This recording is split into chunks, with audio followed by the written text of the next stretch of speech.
Hell yeah, and welcome to episode 44 of the Temple Bard podcast with me, Jim Wynn, Philip Noon, and the legend Ray Scully is with us today. Ray, thanks for coming. Thanks for having me, boys. Good stuff, Ray. Pleasure to have you. Have me. Ray, now, if you don't know, is a legend of the Temple Bar music scene. He's been doing it for, how long have you been doing it now? Oh, gigging around like. Yeah. The Irish Newton Faulkner. That's a compliment if I've ever heard it. I've been gigging, 2011 I started around town. Yeah. That was even before me. I started about around 12, 13, I think. I don't remember gigging without seeing you. You were always used to be off around us and Bad Bob's before or after. Yeah. You've been doing it ever since? Yeah, man. Started gigging, 2011, quit the job. And What were you doing before? working in a warehouse. Were you? Yeah. And what made you decide to do music full time? I did a gig and a lad paid me what I got paid for 2 weeks' wages. And Oh, I'm like- really? Yeah, but really just kind of, wait a minute. There's fucking money to be made in this here, lads. Well, yeah, and I was thinking it was in Scholars and Fairhouse or something. He paid me whatever it was at the time. Can't remember, but it was what I got in 2 weeks' wages. Yeah. For me and the lads playing a gig, and was like, okay. Boys, no prices in this podcast, or everybody be playing the guitar tomorrow. 20 grand for a wedding now. Yeah, it's 20 grand every 2 weeks, by the way. Yeah. Something, you probably played guitar and sang for years before that, did you? Yeah, I started playing guitar around 6, and then I stopped around 13 when I found the old. Found the drink. Found the old parts. All right, yeah. Yeah. Found another, only, you know? just the G string you were concentrating on. Yeah, and then I picked it up again then around 16, 17 and just flat to the mat, just constantly playing, trying to get better. And Yeah. still Was to there a this day. band or an artist that really got you going again? Or When Damien Rice kind of came onto the scene, Right, that was yeah. around the time I was like, That was the same. brought me to the acoustic guitar again, where I was always electric guitar, heavy metal, and Yeah. learning solos, and where I was like, oh my god, you can actually just sit and sing some songs. Yeah. But when that O album came out, Fantastic album. Yeah, it still is. I still listen to it now. It's fantastic. Is that the fella that Damien Rice is who Ed Sheeran now? He says he started him playing. oh no, like everybody. So so when that album came out, right, you had Delicate, right, which was the first song of the album. Yeah. Really catchy riff. Just a couple of and Damien Rice was the birth of the capo in Irish music. Oh yeah? I think he brought the capo to fucking Irish music. And then with him came Paddy Casey, Declan O'Rourke, It was an explosion of it then, yeah. Yeah. Damien Rice was the trendsetter. Like, he was the one that just... Yeah. I know. It's something I've obviously heard of him now, and I've heard his songs, but I don't remember at the time being him coming into my sphere. I'm probably a bit older than you, anyway. I was more mad into the Oasis and all that jazz. That got me playing the guitar. Yeah, Damien Rice would have been like 2003, I think. I think that's when it all Yeah, came no, I out. was more of in the 90s I started doing it. But like you, I gave it up for many. I think when I was about 16, 17, I stopped playing the guitar for a few years and started dropping the disco biscuits and doing bits and pieces. Like, I started listening to dance music.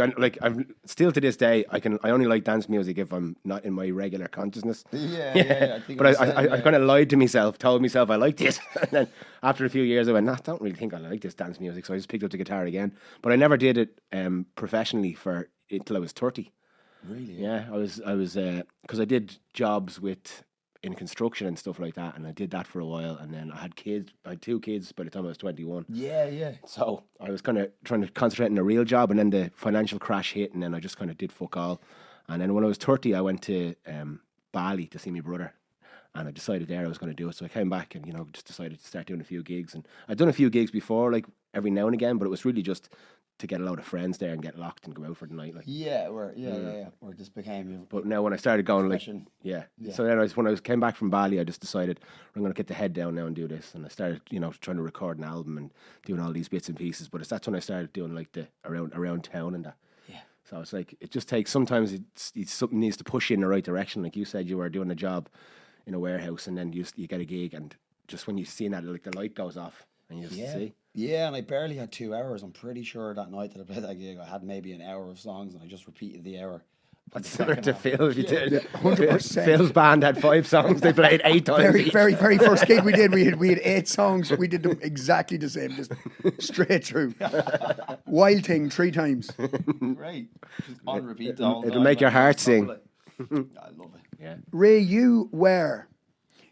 so you started your gigs in 2011. 2013 was a big year for you. Voice, The Voice of Ireland. Voice for that was a bit of crack. So because I watched your first.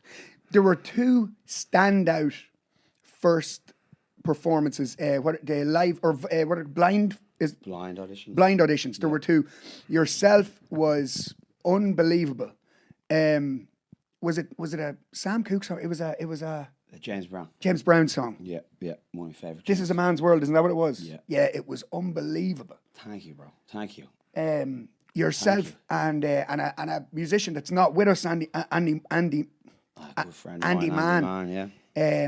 Did another one. He did a version of Payphone as well. The two years were just His version of Payphone was magic. man. It was but man, Magic. no more than your own. Like those two were just they were standout. You know what I mean? He Like was a great guy, man. He was a I remember he used to play in Bad Bobs as well. He did. Yeah, he used to play after us sometimes as well. He was always really nice. serious fella. Yeah. Yeah, super talented. Super talented. He did a great version of what's the Audio Slave song? Chris Cornell. Oh, Black Hole Sun. Song. He did it in a church with a load of candles and That's the exact one. Yeah, it's fantastic. Just his voice was phenomenal. His aura and his attitude. I used to love slagging him about his leather pants and all. He'd be wearing some. Yeah, he was. Yeah, to be fair. Bro, it's so dark in here. To be fair, and it's a lot of musicians in Ireland will know Andy Mann, will remember Andy Mann, and he was class. He had a beautiful song called "Steal You Away," Great John. Yeah. and he was brilliant. So a big shout out to Andy Mann. But back to The Voice. So you did that. What got you started on getting to decided to do the voice? Yeah, because I'm I actually think the odd me one ma out here. My ma seen a thing in the paper. Or Was it the something on news first going- year of it? Was it? It was the second year. I Second think. year. Yeah, it was the second year. My ma seen something on it. Someone had said it to me, ma, or she'd said it to me. Then I just said, "Fucking, I'll try it. What? Try it. Go in and go. Like do the audition." Was there loads of people waiting? Yeah, but it was kind of like I think them things like a big process. You do like a pre-audition, then another audition. Oh, okay. Before the audition. Yeah, The yeah. blind thing. Yeah. So it's like Fresh mohawk as They well. don't. fresh mohawk, yeah, shave the head, yeah. Going for the Chuck Liddell look. Nice. And what was it like? What was the blind like? So you had to go through all these different auditions first. So because I would have thought that they just wheel people out, but obviously they can't do that because you have to kind of. It's so scripted. No, I'm sure they even know who they're spinning around for and all Yeah, that. yeah. crap. But did they do? Was this is after the time where the other shows before that used to have like people who were terrible used to bring them out like. And Oh, yeah, just to that make a was show of on them. purpose. Yeah, Like, yeah, I know, yeah. yeah. So like, Definitely. probably this was The Voice. Did The Voice do that as well? I don't know. Do you know, I never watched I never it. watched it really. I never myself, watched it. no. I was on it because obviously I was there when it was happening and Yeah. I never watched them back or anything because, Yeah. wouldn't, like, So you don't know. Yeah. it was a great experience. It was loads of fun, but like what irritated me was they wanted you in a lot for constant rehearsals and it was like you were told not to gig. It was, kind of advised not to gig and, rest up. And Yeah, like, and how did they have to survive? you were only a year or two into gigging, so it probably At hard that to get. stage, I'd quit my job and I'd no other income. So I was Yeah. like, well, you're not going to pay me to do this. And I still kept my gigs on and all that. And then the other annoying part was you had to try get like a 5-minute song into 90 seconds. Oh, okay. So you Or had to whatever make it an was. arrangement You for it. only had 90 seconds to do your thing. And did they have someone to help you with that?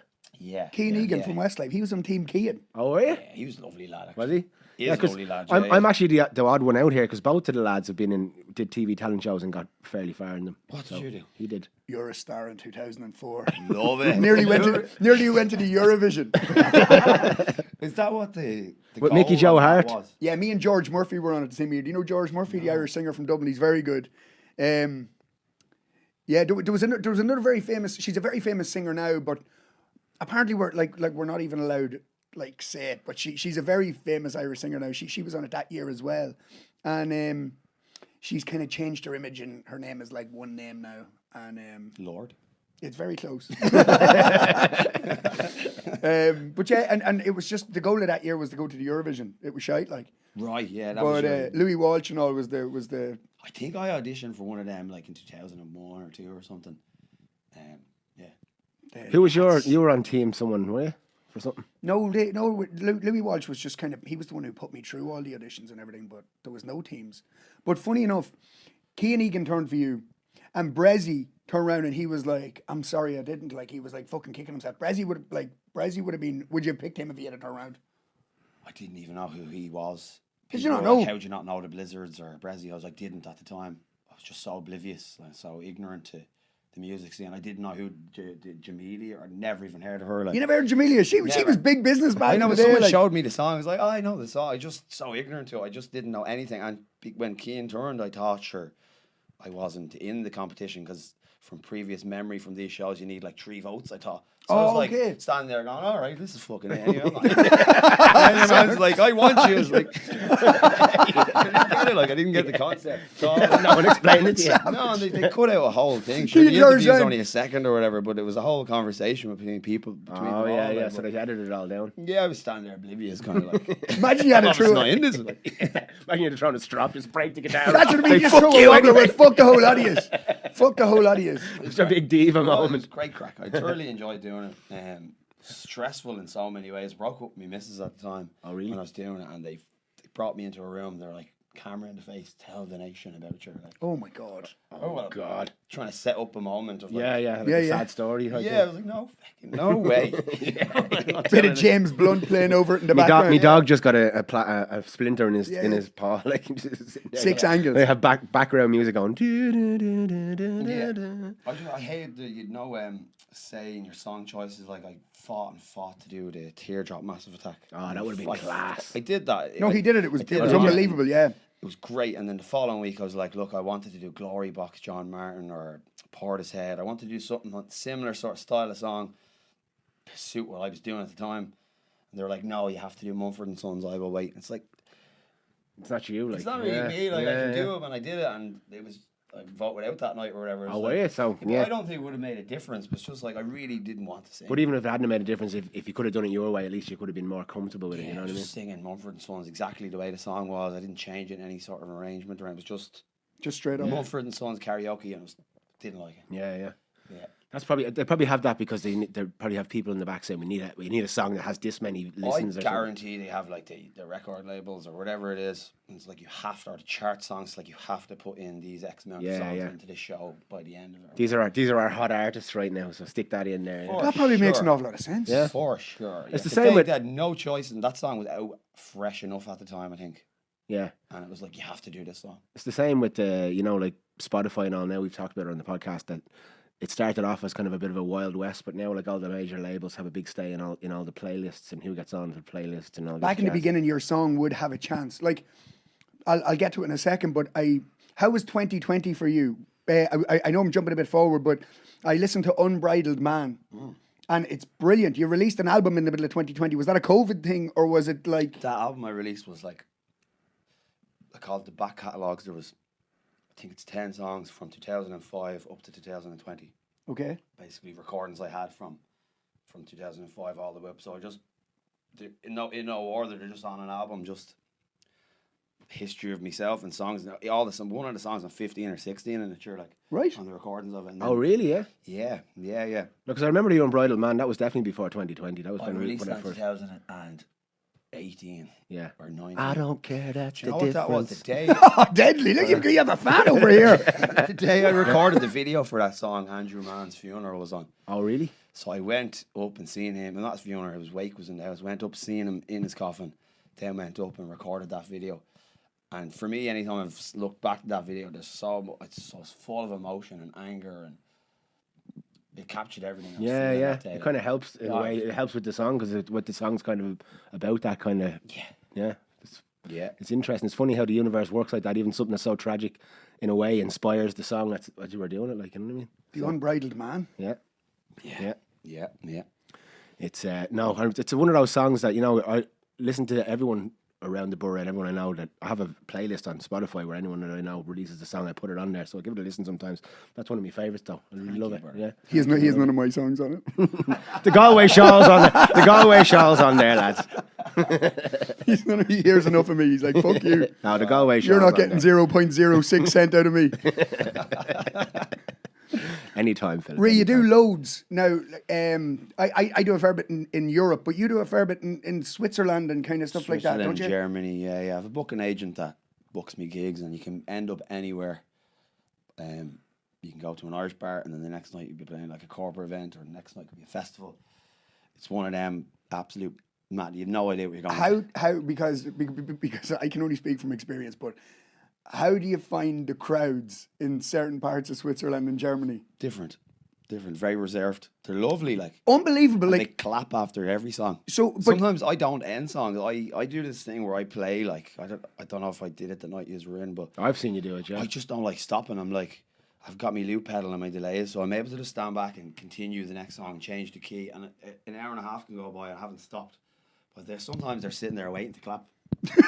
they're just on the edge of their seat, Yeah, that's waiting what for I'm any break and play. Yeah, Just I've had some of them say to me, like, you just don't ever stop. We want to clap for you. It's like, show appreciation. It's fine. Like, just here to play songs. Like, I've done a few weddings in Germany because my missus is from Germany and we've played over there a few times and it's like that. They start off very reserved, a bit like the Irish people when you go to a local pub or similar. yeah. But they don't clap. But the Irish people won't clap after every song. They won't listen to you until the last 20 minutes. on the last 20 minutes, and then when you're finished, they'll be like, "Come on, come on, Play more. Come on. 2 more hours." We're spoiled for music in this country. Yeah. In terms of Spoiled every rotten. pub. So then it's kind of like when you're in a pub, you're there for their convenience. Yeah. Like, you're just part of the wall, or as you said earlier, you're on the corner of the floor. Like, There's no place to put. There's no worse place to be put in a pub than behind the door. So when you come in through the door, there's a place here behind it. There's no worse place. So everyone is walking in is walking with their back to you, and everyone who's walking out is just going, looking at you as they walk out. They're leaving. Yeah. And then, The old dub was like that. I used to hate that.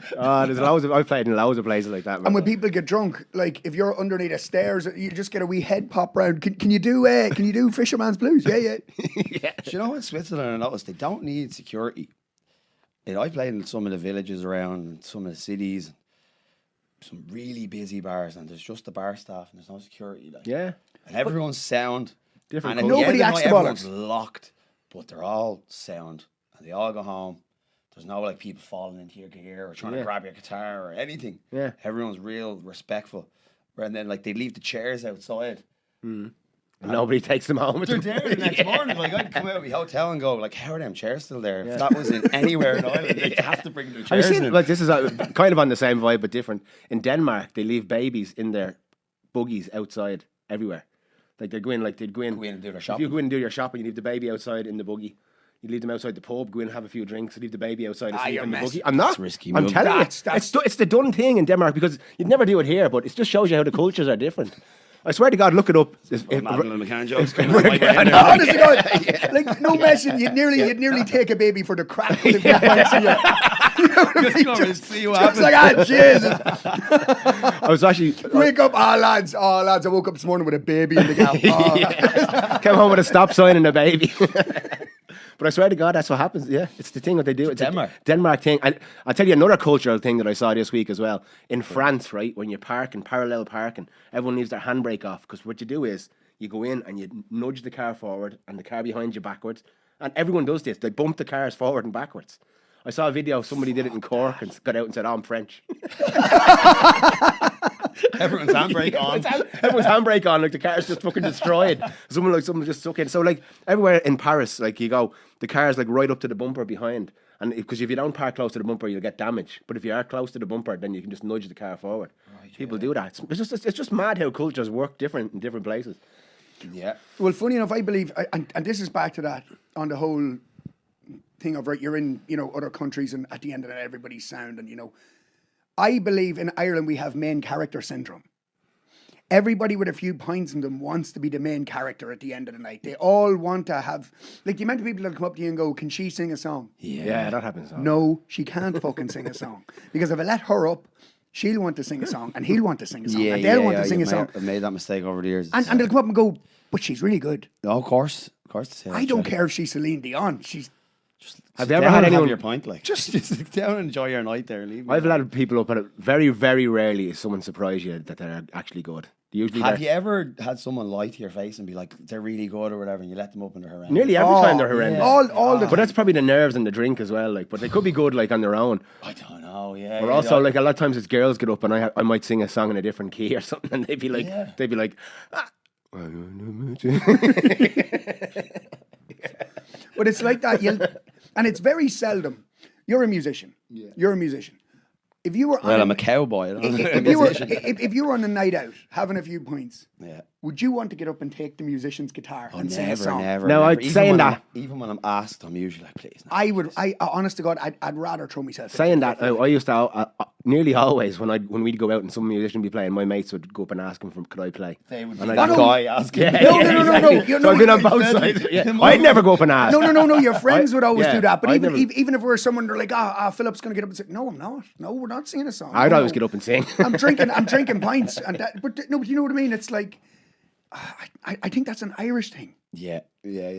Main character syndrome. Main character syndrome. I've never heard that one before. I love it though. I love it. I love it. No computer characters here. Main characters everywhere. But have you noticed the decline in the kind of pub culture? Like a lot of people are drinking less and the pubs You kind of were empty. kind of saying there quicker. the other night or whatever. You were doing more local gigs, weren't you? Yeah, I was doing that for a And while. A lot of them are closing down, yeah. Yeah, Or 'cause I just was not doing- doing music or whatever. Well, I fucked up me. I couldn't sing for a few years there at one stage. So when Did you I wreck got your voice? and my voice was all right. It's actually something to do with tension. Like I was holding, like I basically there's a tube in your nose that kind of keeps the balance airflow and everything. And mine collapsed because I was so tense from the way I was singing and shouting. And then so it just basically had collapsed into my throat. So when I try and sing, it would just the air would kept grabbing. So I just had years of kind of rehabbing it. Like, and so I got back and I started doing local places first because it's less energy you need to do it. So I'm kind of concentrating on it. And I was planning on doing that. And sometimes you get better money for it as well. Bring the PA around and all that. Yep. But I've started noticing in the last while that a lot of the local pubs that I was playing, I've started, first of all, you play on a Saturday night sometimes and it'd be dead. Yeah. And then you start seeing them closing down and turning into apartments and stuff like that. It's just something I've noticed since COVID. Yeah, I have stopped playing in local pubs a long time ago. Yeah. Yeah. Even I moved down to Westmeath and been offered gigs around Mullingar and Athlone. And I rarely go out of like cities. I love the city vibes because you're not going to get the atmosphere No, you never do. No. anywhere In else. Temple Bar and stuff, like you go in and it's full Like go from the every start. Sunday night I do a gig. Most Sunday nights in Dame Lane, in Fordham Lane, and it's my favourite. I love it, and you wouldn't get the atmosphere or the sound or just the vibes anywhere on a Sunday night. I don't think. Yeah. I did one actually across the road there last Sunday in the Voyager. Voyager, and it's the same. Yeah, it's the same. It was great crack from the start to finish. Yeah. And like it used to be always like that in Bad Bob's and all in Temple Bar as well. If you start to finish like great crack, and you put. In a way, it spoils you as well as a musician because then you go back and you do the local places and you're your with heart's background broken, music. yeah, I did one yeah. on Saturday in a local place. Yeah, and yeah. it was background music like for the whole fucking thing. Yeah, And yeah. it's just you kind of get but in a way it kind of trains you to get used to not needing like the what's the word, validation. You kind of just do it. I'm happy if it's better crack if people are having the crack. Yeah. And it goes faster. Yeah, my whole thing with gigging now is I really want to, when I have my 2 hours, I like to close my eyes and go into this like little spaceship. And the plan is to send everyone off into this little world. Yeah. Whether they like it or not, the door's there. Like Yeah. you can go to another. No, you can pub. see that because if you've ever seen Ray live, he's like he does stuff with loop pedals and loads of different pedals and all. It's like a different. It's a whole different vibe. It's fucking And some, amazing. yeah, it's fucking brilliant. You do some lovely mashups as well. There's a Zombie Nation one. There's like a trance mashup you do. I've That's been doing that for a few years now, where I just keep adding new songs. Any fucking Ibiza hit or whatever, or any of them dance songs. Even if you get like 30 seconds of it and pop her in there. I found people have changed though in the terms of like. their attention span. Yeah, it's like the reels. TikTok It's TikTok and the reels. Yeah. True. I've one example of it where just me and a guy were sitting down. Never met this man before, but lovely fella. But he was asking me, "What do I do?" And I told him I'm a singer, and he asked me to show him the songs. Went on to, it was SoundCloud, I think he was listening on, whatever his platform was. He found my song.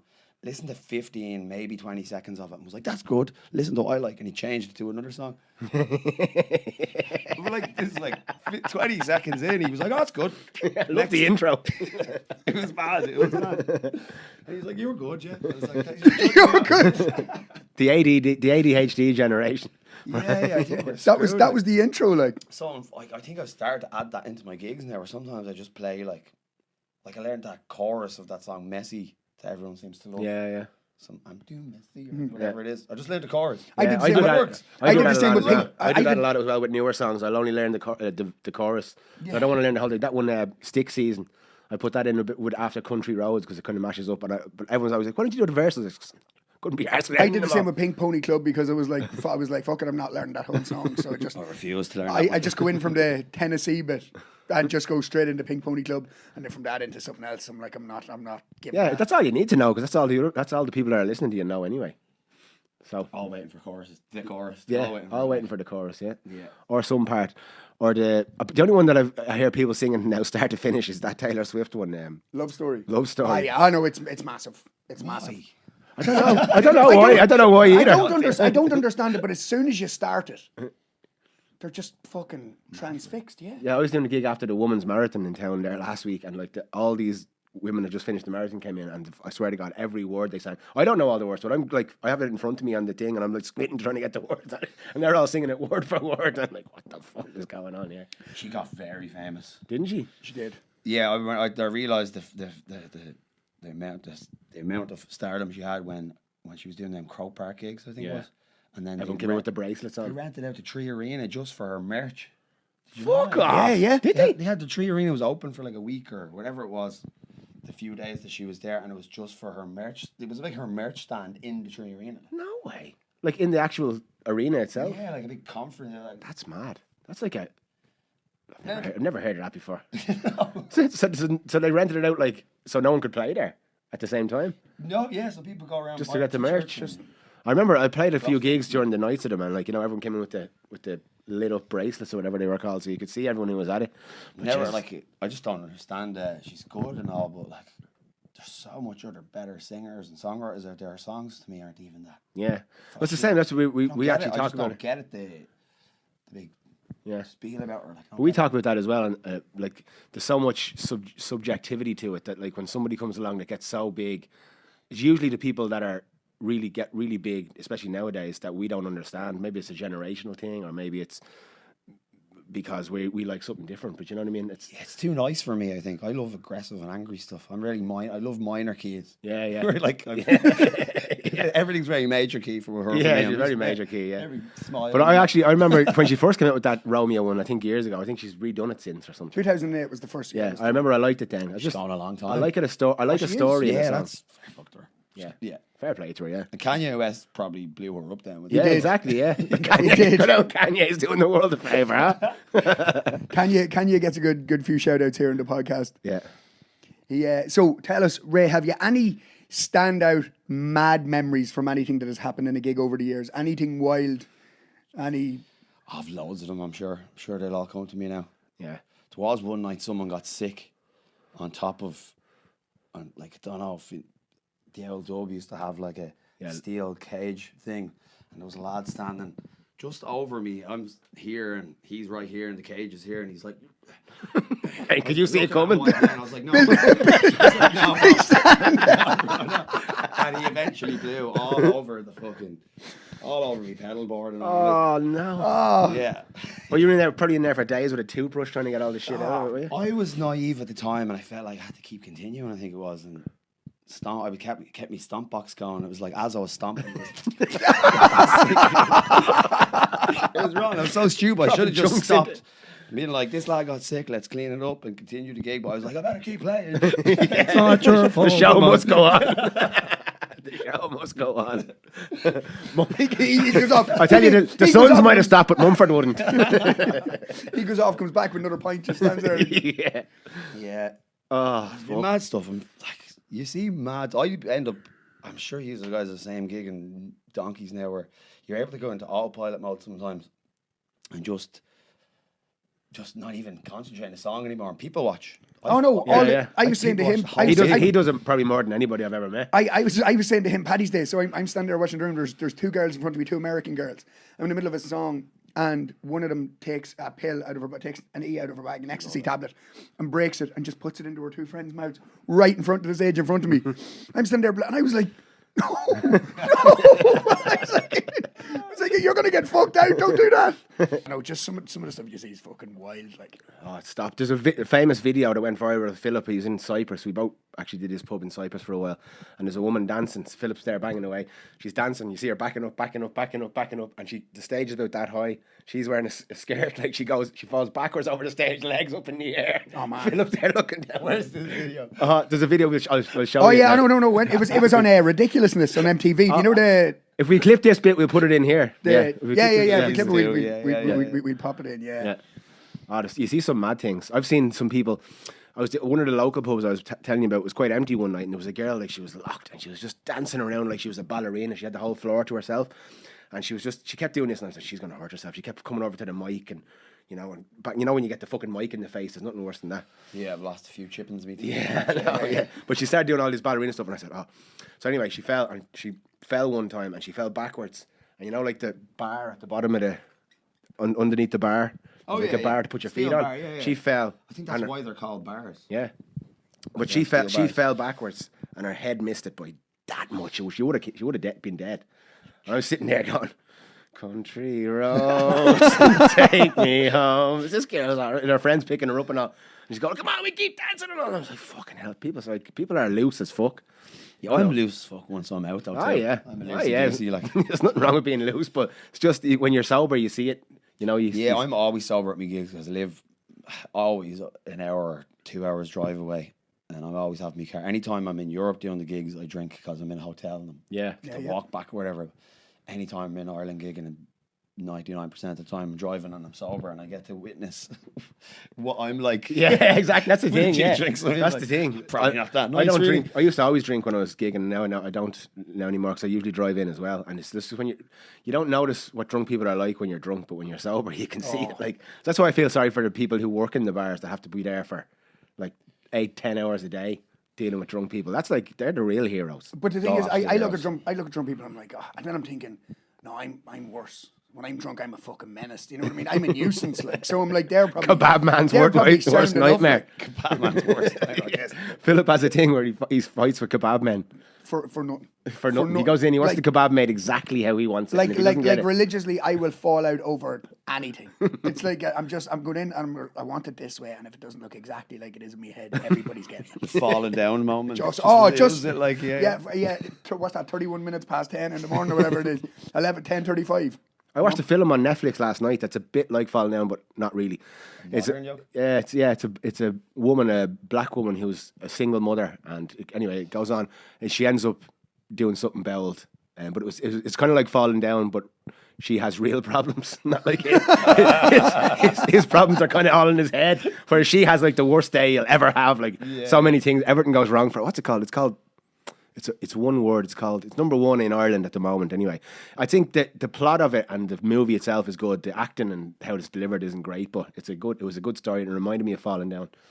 So worth a watch. I think it's called Split or something like that. Split. No, it's definitely not called Split. No, that's Split a great is movie. James McAvoy. Yeah. Oh, is it? Yeah, that's where he's the 47 personality, or 27 That's personalities. great. Really enjoyed them. That's Patricia. Yeah. See how they married that in with the Unbreakable thing. That was with that film Unbreakable. Is that Yeah, that so one? M. Night Shyamalan. I love that. Unbreakable, Glass, and Split are all intertwined. Yeah. But when he first did, because we watched Unbreakable was out years before them, and when he first did the new ones, he didn't want anybody to know that they were connected. So I watched the whole film not knowing it was connected till the very end. Nice. And then he shows the Bruce Willis character at the end, and you go, Ding, ding, ding, ding. what the fuck? 10 years? I love when shit like that. Spoiler alert. Oh yeah, spoiler alert. Yeah, Yeah, just- they're connected. I'm sure everything's connected anyway, as you know on He's this a ghost. podcast. He's a ghost. We're all prompts. We're all prompts. Yeah, we're all just fucking different mirrors of the same light. Ray, what's the story with any original music? Are you working on it at the minute, or? Yep. So basically, my son is nearly 4, my daughter's 2.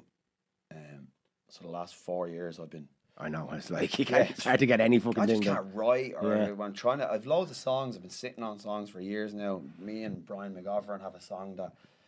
Brian's another legend who could be on the podcast soon as well. He's amazing. Yeah, absolutely amazing songwriter. One of the best songwriters that I know I've ever met in my life. He just comes up with ideas. And that song "Girl from New York," I was telling him, I texted him after he released it. Like you could see that in any like New York romantic film comedy. It's Like a you could see it like being on fantastic in the background. I think it'd be deadly for to kind of sync license and stuff like Yeah. that. Have you ever given any thought to stuff like that, sync licensing and all this jazz? No.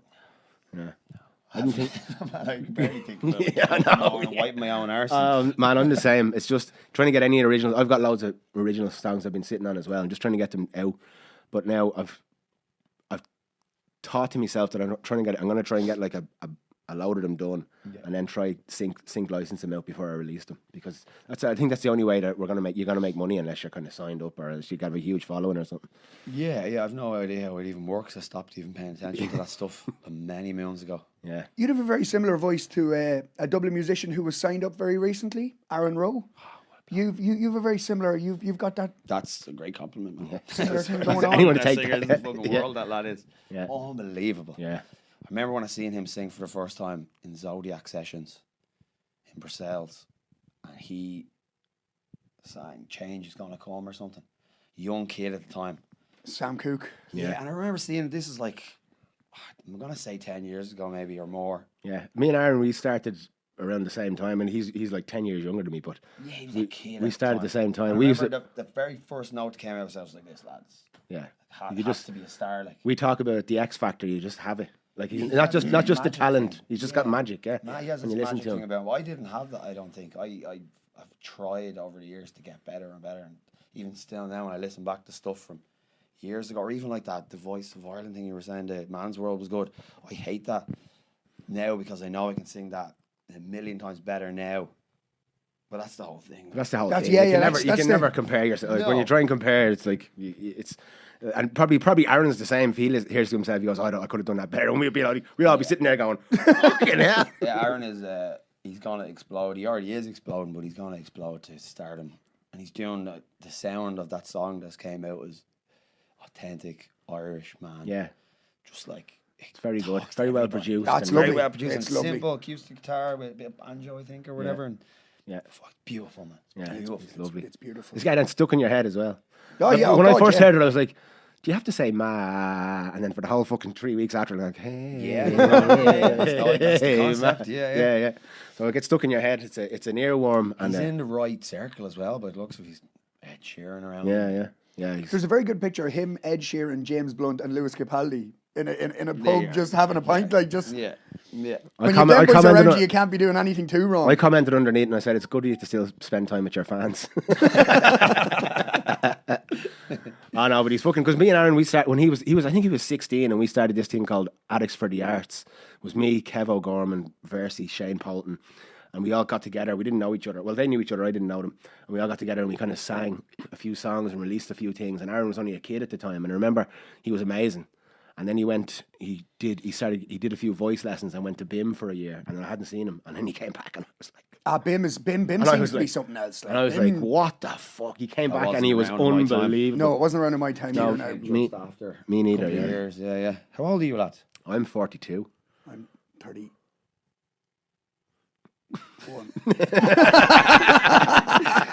We're all so I'm 37, so we're all yeah. grew up Similar around age, without yeah. too much technology, and then we're all destroyed. Yeah. Have you done what I've been doing now? Do you record at home with Logic or with? Same man. Before the kids, I used to have my Pro Tools set up, and I'd flat to them at recording all the time, trying to write, just even doing covers every day, just constantly in learning Pro Tools and learning how to record. Once the baby came along, Goes out the window. yeah, the studio and all just kind of went out the door. I just love being a dad, man. I concentrate on being dad all the time, and then I go do my gigs at night. I've good balance at the moment. Yeah. But the time is now because I've songs ready to go. Yeah. I have like a couple of recordings ready, and then I'm a couple of studio time booked in with a friend of mine. And I'm going to do that song with Brian McGovern. How did the kids change your perspective on everything? Humbled me, man. Realised I can't be selfish anymore. Like, there's no sleeping in anymore. Like, No, there's no days off. yeah. Very few days off It took anyway. me a while, I think, to really understand the consequences of, you know, Yeah. You see, being a musician, I think a lot of people, consequences of your actions, you know. a lot of people kind I of love it though, man. You get in what you get out what you put in. like a lot of people kind of identify the kind of musician lifestyle, especially it's like a nomadic kind of thing, and then to have this responsibility. Yeah. Was it I love it, man. was it grounding? Yeah, it made me fight for more work too. Like, go out and get more gigs, ask for more money, realise my worth, and I'm living in the kind of middle of Ireland, so I can travel all over the country now, and I'm trying my best to build like a thing in certain venues. I try not to venture out of too many venues and stay in the one where people know that's where I'm going to be playing. If you want to come see me, like, Yep. build a thing through that. As I said, I do the gigs at night, and then 4 days a week I'm dad at home, and then the weekend I gig, and then I'm still there during the day. It's the best job ever, I think, if you want to raise children and be in their lives. Like, I'm not gone. Yeah, exactly. Ever, like, really. When I started gigging, my older kids were kind of older, so they weren't like. But now the baby now, I take him out every day and we do stuff, and it's like an adventure. And then I go out at night and do the gig. So it is like a perfect balance. You can do both. You're not kind of away. Like my dad, he used to always be. We'd barely see him. He'd be working like. My dad had to like. Yeah, that was the way. Leave it was. 8 in the morning and be home at 6 or 7. Sure, then you're in bed or whatever.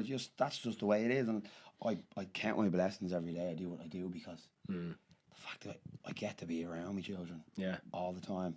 And me missus, we have a great relationship. The two of us, like, it's fantastic. Blessed. I'd never ever knock my job. Like, it's such a good job. Yeah. There is some nights where you're like, I can't. Why am I doing this? Yeah. Like, sometimes it feels like a job. That's the problem. There is but nights where I'm like, right, that's it. Tomorrow I'm quitting. Getting a job. Back to the warehouse. Yeah. No, you have so you have 2 kids, but do you have a younger brother? Yeah, a little. He's 22 now. Yeah. The wee blonde kid that was in the video of your thing running around. I watched it again today. Like, I have ADHD. But like, I just looked at this kid and I was like, he could have ADHD. Like, oh, he does. So do I. Well, I've never been diagnosed, but he was diagnosed with all the sorts and all. I have never identified as much with a child in all my life because there was the video of you singing this stuff and then going back and the kids like running around and then it goes back to you and I was like, this kid's unbelievable. Yeah, he's a great lad. Josh is 22 now and he's black belt jiu-jitsu. Nice. And yeah, he's put in his ADHD to hyper focused. Yeah, that's it. Yeah, he went from being like a very quiet, reserved kid to an absolute legend of a lad. He's deadly. One of my best friends in the world, Josh. Good stuff. And a black belt, he'd fucking kill us all. Choke us all with a toe each. Yeah. That's mad. Yeah, but it's good. A lot of that stuff like ADHD and stuff. I got diagnosed with it like when I was in my 20s. Which was far too late for it. I was already out of school. No help. Yeah. No help to me. They put me on these. I think it was misdiagnosed. I think they put me on these drugs that made me gain loads of weight, and I couldn't eat anything during the day. But then at night time, I'd eat like a pig. Took drugs for it. Like. Yeah, they gave me some kind of. It I was on Ritalin. drugs It for was my whole teenage years. It was speed, some kind of speed. Yeah, some kind of speed. They give you speed. I was on Ritalin. It was like Ritalin, but it wasn't Ritalin. I can't remember what it was called. I was on Ritalin for like 5 years, and it just turned me into a zombie. And then I was like, I'm not fucking taking this anymore. This is mad stuff. Yeah. No way. Every day, like. Every day. So I used to take 1.25 in the morning. Then the school nurse in my secondary school had it in the school for me as well. So at lunchtime to go up and she'd give it to me at lunchtime, so to get me through the afternoon as well. So like what it did was it's like methamphetamines. Yeah, it's an amphetamine. It slows down people with it's speed, but it slows you down if you have ADHD. Speed, but like it controls your thoughts. So in the afternoon, like I remember Sit there in class, it's quiet then. It's so like I wouldn't be focused on what the teacher was saying. I'd be focused on a point on the wall, and I'd just be like, yeah, just Zombies. zone for there. their convenience to shut you up. Oh, that was it. Yeah, that was it. That's great. That was it. Like, just, Put Philip in the corner looking at staring at the. Put a little spot saying Phil's spot. when I was in first year, the teacher called the area around me the suck zone because like students that had sit around me their grades would suffer because I was trying to get everybody's attention and act the bollocks and so like nobody'd want their kids sitting around me and all. Like. The suck zone. The suck zone. You probably couldn't say that in a Christian school these days. Boldness. Actually, I brought me baby yesterday because my missus went. This is a funny one. My missus now she likes to change her mind. She had tickets to the Coors in St. Anne's Park yesterday. She sold them. Then decided she was going to go with all her mates and sit outside and listen to the chorus and have a few drinks. So I brought me baby, now he's 2, and I brought him, he always likes the bells in the church, so I brought him to Shankill Church, and we went in and lit candles, and we said a little prayer and that stuff, and he's fucking talked about nothing since. Really, so he said to his ma this morning, he goes, the church. He was screaming, like, bring me to the church, and he goes, you better not tell your grandmother that you went to a Catholic church because she saw a documentary about it. And I was like, well, it's a good thing no one's ever made any documentaries where the Germans are being belled.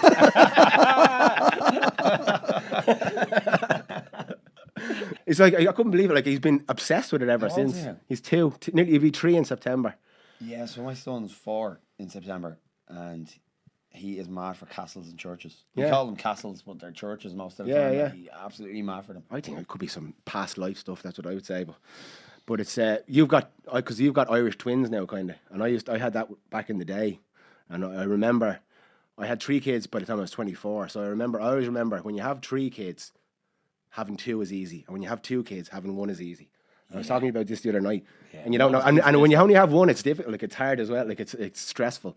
But it's like somehow you when you're used to 3, 2 is easier, and when you're used to 2, 1 is easier. 100%. A friend of mine told me he's having a baby there recently. I was like, oh man, piece of piss, be grand. Like 2, it's grand. Like. But I remember having 1 going, this is man. That's what it's like. It's like you need eyes everywhere, but then when you have 2, it's like you need more eyes, and so when you have 1, it's like easy. It's like you can do it My standing 2 on your are head. finally starting to play together for the first time, which is like That's lovely, yeah. first sign of, you can walk out of the room for a few minutes. Yeah, go you for a don't have to poo bring in them. peace. You don't have to bring them for a shite with you. Yeah. Oh, it's a whole thing. Like, why do you see that? It goes so fast, man. That's why, like, I've got a 21-year-old, a 20-year-old, and a 16-year-old, nearly 17. Oh, you're 17. having your first baby. I was 20, I think. 20. Bobby having a 20, baby. yeah. And I had 2 by the time I was 21.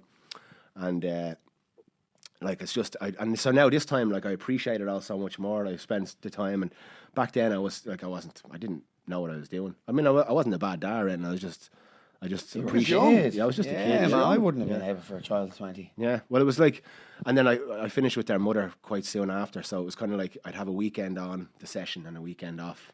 So it was kind of, in a way, they saved me, because but when I was kind of 18, 19, 20, I went through a period where I was kind of drinking every day for a year or something. I went like... There was no such thing as hangovers at that age. No, you just fucking bounce up. I remember people going, how are you doing that? I was like, I don't know. It's just, you just don't know any different when you're Yeah, that young. you just but get used to it. It You hits get you into differently when you get older, though. Yeah. Anytime I drink heavy now, the consequences of the Oh, hangover. I don't even have to drink heavy. If I have a few pints now, I feel it the next day. What were you drinking last night that I told you? I had it in Malta, and it ruined me. Shanky's. Shanky's like... Shanky's Whip. Yeah, Shanky's Whip. Have you seen this stuff? No. It's some sort of whiskey liqueur thing. It's a vanilla whiskey and coffee. Oh, no. It's a fucking mad. I never had it before. I had it last night. No. Mad stuff. I had one in Malta, and fucking bad times. I had one in Malta, and it was all I could taste for about 3 days afterwards. It was disgusting. I'll never Mad do it stuff. again. But he had one last night. Where do you gig abroad? Shanky's Whip. I do loads in the Netherlands. Loads. Fun crowd, I'm sure. Like, so it's like, I do lots of like big festivals in the Netherlands, but like in the afternoon. So like when all the crowds are building up in the afternoon, it's like get the Irish fella and throw him on, and you sing a few fucking Irish songs, you know. And then the big Dutch acts come on after me, like the household names in Holland, like the big ones. So I'm like a fluffer, like a fluffer in the porn industry. If this was the porn star university, It's just like getting everybody that wee bit semi, and then the big boys come on after. The big boys come on and knock it out of the park. Then who's your man all earlier? I can't remember him. Yeah. But I remember even when I met Philip when I went to Cyprus in 2007. It's actually where I fucked up my voice, or when it finally collapsed on me anyway. But I met Philip there, and we were living together and gigging every night in this Irish pub. And like there was about 2 or 3 weeks in, about 100 Dutch lads all turned up together, a party of Dutch people from this little town in Holland somewhere. And Philip had them like going for the whole thing. And Philip was learning like little bits of Dutch songs about pancakes stuff like that. Like he thinks about these things. He thinks about it a lot more than I do. Like he kind of Plan the gig. he kind of plans the gig around the crowds and stuff like that. Yeah. I'm silly for that. I don't do that. I don't do it at all, and like I don't. I get a bit psycho. Like I get a bit psychopathic about gigs. So I'll always show up really early, hear what that person's doing, look at the room, kind of see where people's from, look at like people's drinks to see where the glasses are. So I'm gonna know who's gonna stay and who's gonna go. It's an obsessive thing. Give that man some Ritalin. That's what it is. I think it's the ADHD, but I'm channeling everything, and even during the gig. So like even during the gig, I'm rarely focused on what I'm singing. I'm always thinking about the next song, and I'm never in the moment. And I think I'm going to die knowing that I've never really lived. I think when it comes to like my deathbed, I'm going to be like, right, the funeral's going to get there. 3 o'clock to be there. What song are they going to sing?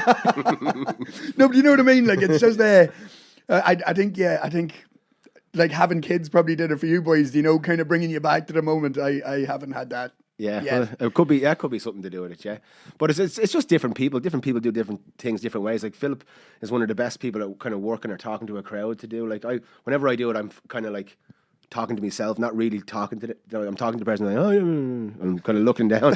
Whereas Philip's I'm a like very literally nervous engages person them. myself. Yeah, Like, I'd be the same. I'd love to be able to be engaged with the audience and talk to them, but I'm very reserved. I close my eyes and pretend I'm in my bedroom most of the time, anywhere I'm gigging.